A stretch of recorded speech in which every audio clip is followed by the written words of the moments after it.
Synthetic दवाइयाँ, chemical based medicine, उनका लोग कहते हैं बड़ा जल्दी असर होता है, लेकिन एलोपैथी की सिंथेटिक केमिकल बेस्ड दवाओं से ज़्यादा असर सर्दी जुकाम बुखार से लेकर के बीपी, शुगर, थायराइड और बीमारियों को पैदा होने से ही रोका जाए, शरीर में रोग पैदा ही ना हो। BP, sugar, thyroid, asthma, arthritis, liver, kidney failure, cancer जैसे रोग आपको हो ही नहीं, उसके लिए आप प्रयत्न करें। इसको कहते हैं प्राइमरी प्रिवेंशन। बीमारियों से बचा जाए। अब इसको विस्तार से कहें तो घंटों लग सकता है। बीमारियां हो, बुराइयां हो, नशा, हिंसा और तमाम तरह के जितने भी जीवन के विकार हैं, इनसे बचा जाए। पैदा होने के बाद तो एक हानि तो कर ही देंगे और उनका एक संस्कार भी पड़ जाएगा। शरीर को, इंद्रियों को, मन को एक संकट में, जोखिम में हम डाल देते हैं यदि भी किसी भी रोग या विकार से हम ग्रसित होते हैं। Primary prevention.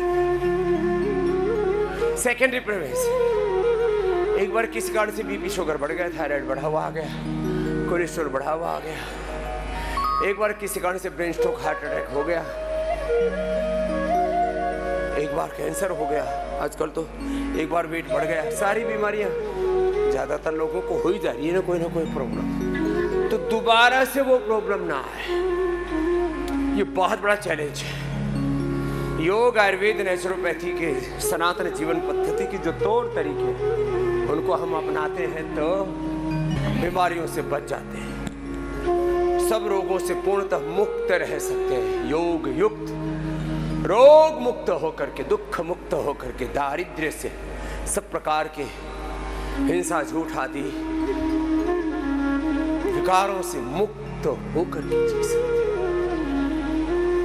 सेकेंडरी प्रिवेंशन, कोई किसी कारण से कोई प्रारब्ध दोष प्रबल था या कोई ऐसा वातावरण जन्य दोष बना या कोई अपनी गलतियां हुई, उससे एक बार कोई प्रॉब्लम आ गई तो दोबारा ना आए। बीमारियों को पहले कंट्रोल, क्योर, पहले कंट्रोल बाद में क्योर किया जाए। और जब किसी रोग का प्रबल वेग होता है तो उसको बोलते हैं एक्यूट मैनेजमेंट। जब प्राण संकट में पड़ जाते हैं उस समय, बुखार भी जब 4 डिग्री से ऊपर पहुंच जाए तो आपकी मौत हो सकती है। कोई भी रोग, शुगर भी जब एक हद से ज्यादा बढ़ जाए, बीपी और जब एक हद से ज्यादा बढ़ जाए तो आपकी मृत्यु हो सकती है। इसलिए एक्यूट मैनेजमेंट, जब रोग प्रबल हो तो उसका उपाय भी ऐसे ही प्रबल किया जाता है। रिहेबिलिटेशन, पैलिएशन, एक बात होती है इंटीग्रेटेड ट्रीटमेंट, टुकड़ों टुकड़ों में नहीं, समग्रता के साथ उपचार। योग, आयुर्वेद, नेचुरोपैथी की सैकड़ों जो विधाएं हैं, उनका हम आश्रय लेते हैं और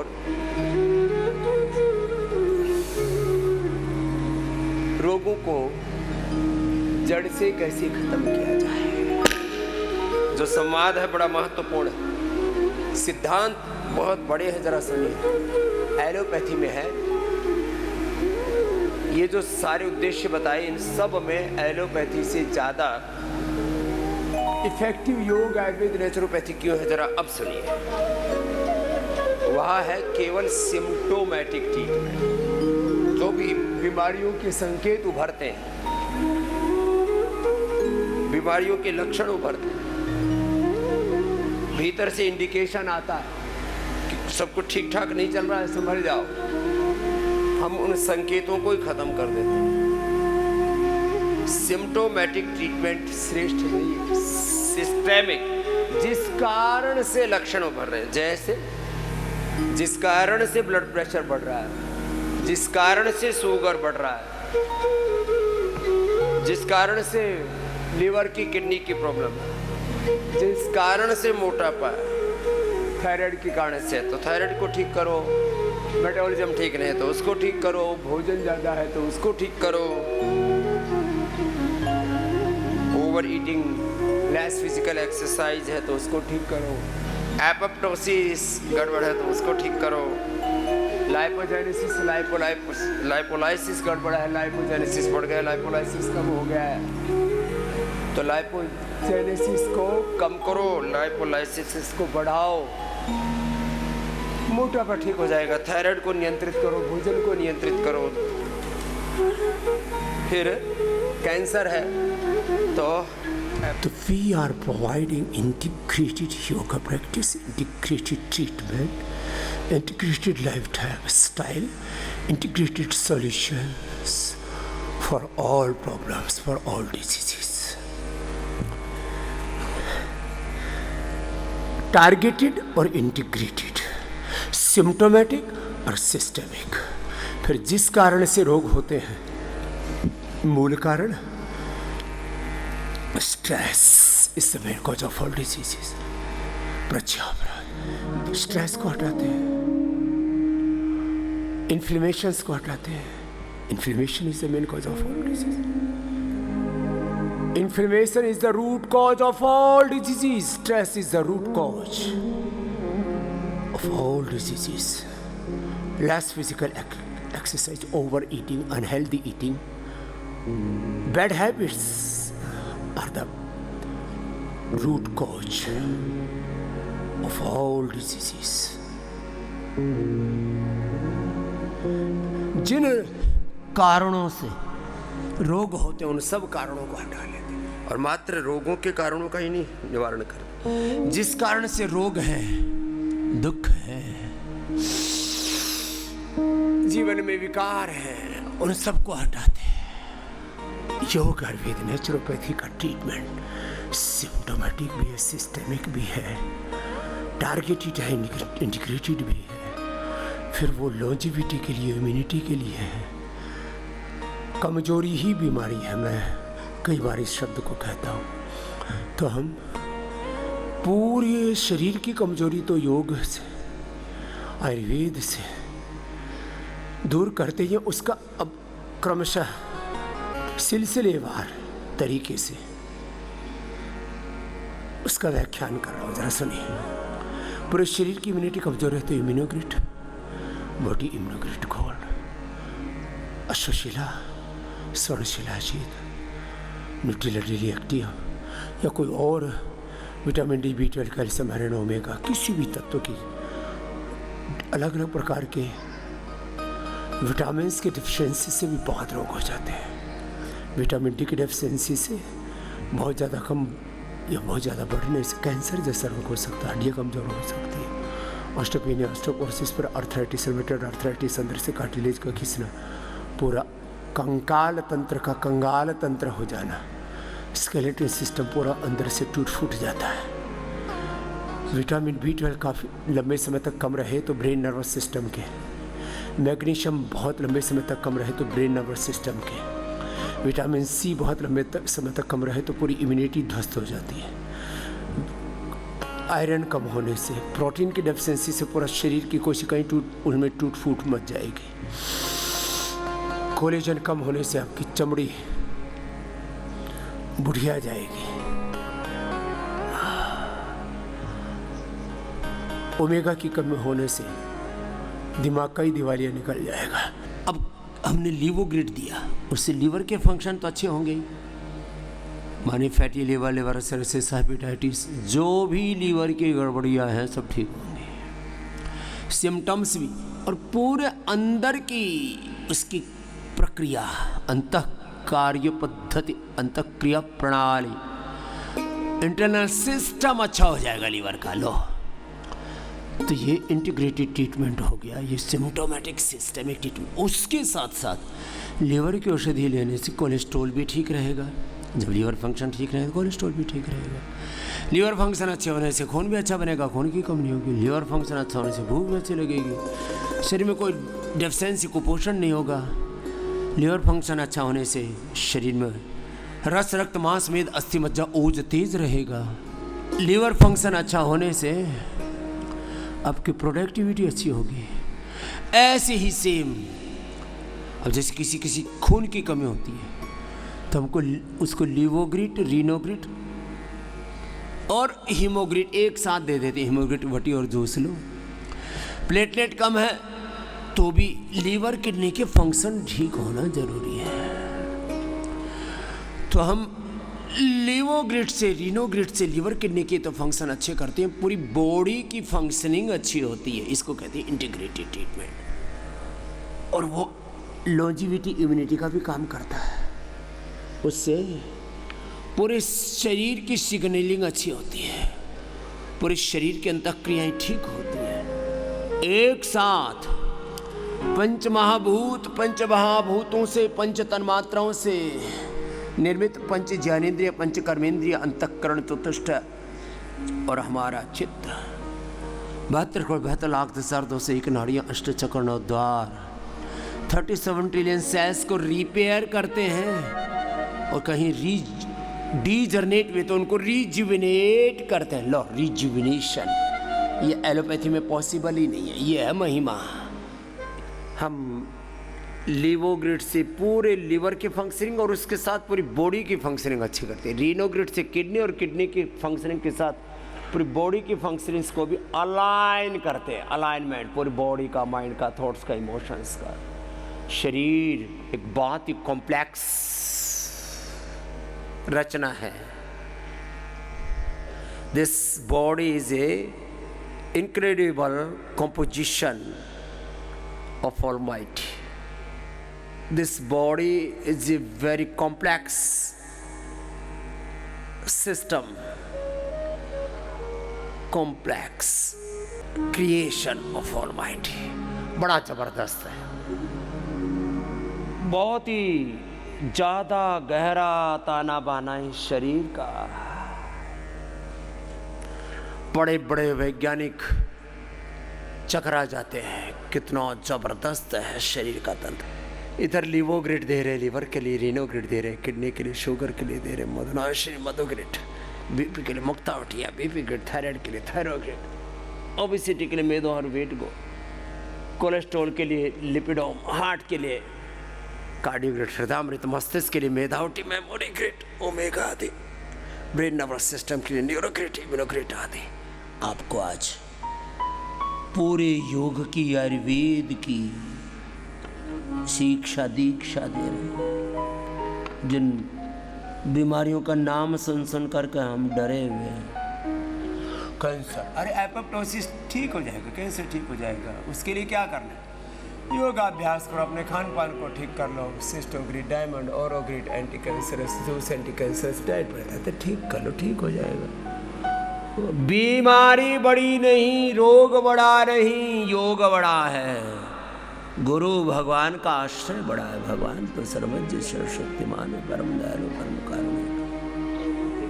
अब जिनको लीवर किडनी की प्रॉब्लम है, पास में self storage, infertility, BP, sugar, सामान्य जितने भी रोग हैं, वात, पित्त, कब्ज, दोष, गैस, एसिडिटी, मरने का समय मुद्रा से लड़ना तो करना पड़ेगा।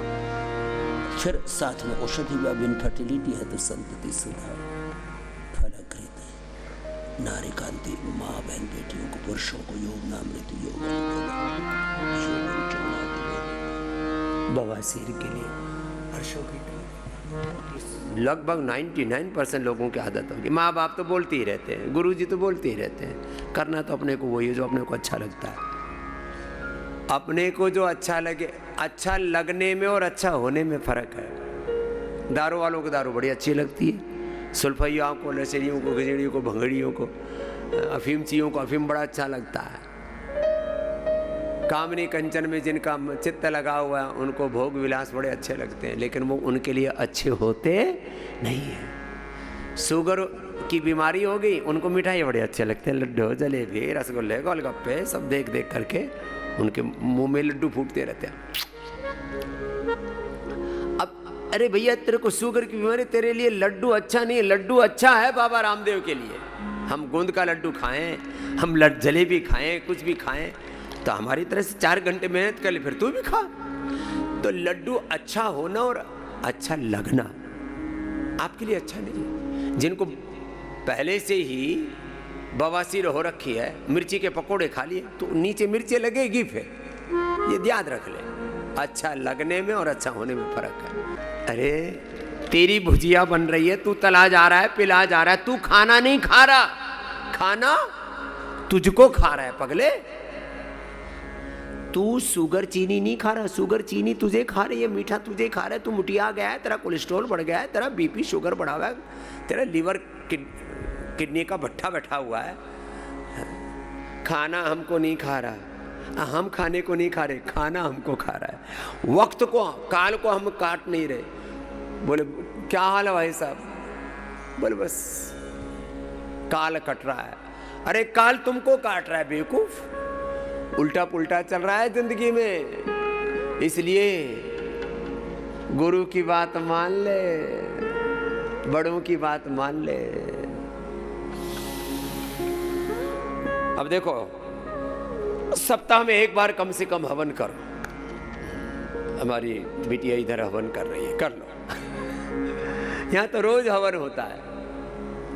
देखो, सनातन धर्म के जितने भी श्रेष्ठ प्रतिमान हैं, सनातन धर्म के जितने भी मूल कर्म हैं, योग है, यजन है, भजन है, भक्ति है, ज्ञान योग है, भक्ति योग है, कर्म योग है, वेदाभ्यास है, योगाभ्यास है, व्याकरण, दर्शन शास्त्र, सब जितने भी सनातन धर्म के गौरवमय स्थान हैं, मूल अधिष्ठान हैं, सनातन धर्म के मूल अधिष्ठानों का जो अभ्यास पतंजलि में हो रहा है, शायद वो कहीं ही हो रहा हो। एक साथ योग भी हो रहा है, यजन भी हो रहा है, वेद अध्ययन भी हो रहा है, व्याकरण का, दर्शनों का, उपनिषदों का, वेद विद्या, वेद विज्ञान, आधुनिक विज्ञान, सब एक साथ।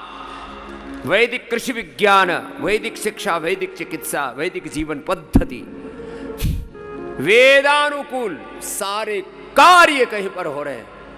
और फिर भी कुछ लोग हमको ही गरियाते रहते हैं। चाहे हमको लाख गालियां पड़े, लेकिन हम सबको जोड़ने की बात करते रहेंगे, समग्रता से सनातन धर्म की बात करते रहेंगे। करके गोधन अर्क पिया करो। गोधन अर्क जब पीते हैं ना, इसके साथ, हनी के साथ, बड़ा स्वादिष्ट लगता है एकदम। फिर मेदो हरबटी लेना और पूरा शंख प्रक्षालन करना हो ना, तो उठते ही दो, देखो जो मोटे भाई बहन है जिनके शरीर में बहुत गंदगी भरी पड़ी है, शुद्धि चूर्ण आधी चम्मच ले लेना तेज गर्म पानी से, और फिर गर्म पानी पीते रहना, शंख प्रक्षालन हो जाएगा घर में। 4-5 बार जब टॉयलेट हो जाए तब पीना बंद कर देना, पूरा गंदगी साफ, कचरा जमा पड़ा है कई दशकों से। या गोधन अर्क पी लेना, थोड़ा ज्यादा पी लेना, 100 ग्राम पी लेना, पूरा डीप क्लीनिंग। या आंवला रस पी लेना, केवल आंवला, जिनको एसिडिटी है वो केवल एलोवेरा पी लेना तेज गर्म पानी में, ऐसा पूरा साफ होता है, चकाचक साफ हो जाता है। कुछ लोग गचागच खाते हैं, एक एक बार में 10-10 लड्डू पेल देते हैं,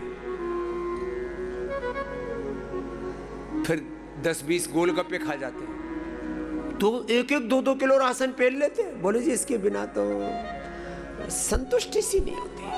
हम लोग जो है 10-20 दिन उपवास करेंगे, फिर पतनाना और वहीं पड़ेगा, ढाक के वही 3 पात, फिर वही शुरू कर देते हैं। इसलिए डिसिप्लिन, मेरे साथ बोलो, जोर से बोलो, डिसिप्लिन, कंसिस्टेंसी एंड कंटिन्यूटी। गोधन अर्क हनी के साथ और गर्म पानी से पियो जिनको ओबेसिटी है। बाकी जिनकी पित्त की प्रकृति है, जिनको बवासीर है, जिनको स्किन रोग है, ठंडे पानी से लो। ठंडे पानी से फिर उसी में ही पित्त के रोग वाले जो है वो एसिडोग्रिट, लिवोग्रिट, नीम घनवटी आदि लेना। जिनको स्किन के प्रॉब्लम है, कायाकल्प और नीम घनवटी, और जिनको बवासीर है, अर्शोग्रिट आदि। बाकी सब गर्म पानी से लो, पूरा साफ कर देता है अंदर से, ऐसा धो देता है ऐसा। फिर दवाई भी लोगे ना, उसका असर बहुत जबरदस्त होगा। Integrated targeted medicine, symptomatic systemic medicine का इन 2 शब्दों में सब कुछ समाहित है। कैसे एलोपैथी से ज़्यादा इफेक्टिव है योग आयुर्वेद, उसको कंपेरेटिवली आज किसका बताएंगे? पुनर्नवा। हाँ, कुटज घनवटी, कुटज घनवटी है। अब देखो, अब कुटज वटी एडवांस भी बना रहे हैं, बना दी। पुनर्नवा की भी गोली बना दी, पुनर्ग्रेड उसकी भी बना दी है, धनिया की भी, कोरी गोखरू की भी बना दी है, ट्राइगन, त्रिफला की भी बना दी है, फाइटर। लो, इतनी अच्छी अच्छी चीज़ें बनाते हैं ना भाई, इनको तो सच में नोबेल पुरस्कार मिलना चाहिए हमारे डॉक्टर अनुराग वार्ष्णेय जी को, पूज्य आचार्य वार्ष्णेय जी को। रोज आपके लिए नए नए अनुसंधान करते हैं। और गोधन अर्क को भी कैप्सूल में ले आए। हाँ, वो भी ले आए, बड़ा जबरदस्त है। एक एक माने जो है, जो कार्य पतंजलि में हो रहा है ना, उसकी तुलना संसार के किसी भी कार्य से नहीं की जा सकती। एक साथ पूरी समग्रता में सनातन के सारे मूल अधिष्ठानों को लेकर के, सनातन की संपूर्ण गौरव गरिमा को लेकर के, क्या बोला?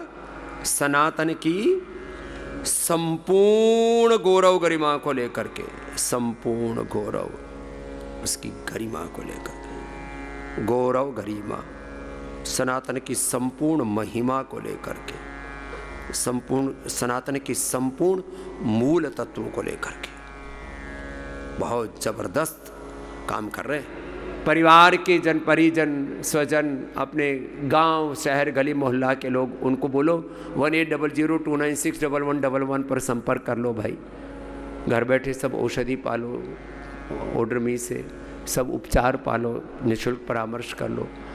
और बड़ी बीमारी है, बहुत डरे हुए हैं, तो 895406111122333445 आदि इन नंबर पे संपर्क कर लो। एक व्यक्ति 10 को जोड़े, 10 को बताए कि भाई अपने बच्चों को बहुत अच्छी शिक्षा देनी है, तो 89545599 पर जुड़ जाओ। पतंजलि गुरुकुलम आचार्य कुलम पतंजलि विश्वविद्यालय भारतीय शिक्षा बोर्ड से जुड़ो। शिक्षा की गुलामी, चिकित्सा की गुलामी, आर्थिक वैचारिक सांस्कृतिक गुलामी, ग्लानि कुंठाओं से देश को बाहर निकालो।